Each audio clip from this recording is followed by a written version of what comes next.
హాగరు మరియు ఇష్మాయేలు.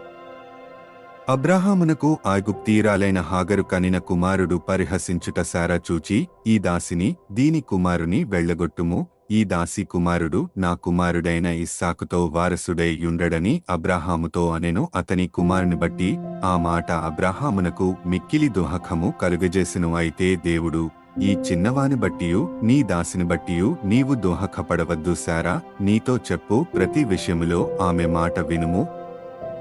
ఇస్సాకు వలన అయినదియే నీ సంతానమనబడును. అయినను ఈ దాసి కుమారుడును నీ సంతానమే గనుక అతని కూడా ఒక జనముగా చేసెదనని అబ్రాహాముతో చెప్పెను.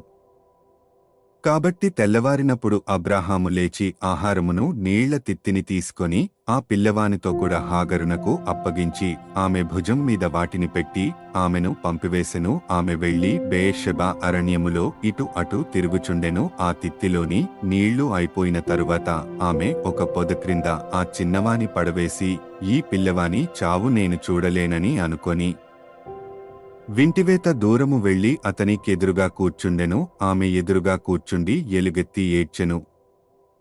దేవుడు ఆ చిన్నవాని మొరను వినెను. అప్పుడు దేవుని దూత ఆకాశము నుండి హాగరును పిలిచి, హాగరు నీకేమివచ్చినది?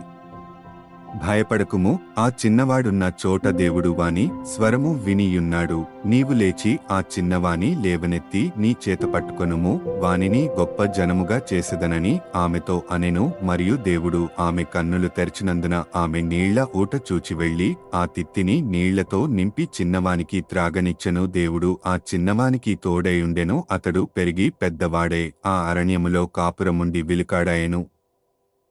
అతడు పారాను అరణ్యములోనున్నప్పుడు అతని తల్లి ఐగుప్తు దేశము నుండి ఒక స్త్రీని తెచ్చి అతనికి పెండ్లి చేసెను.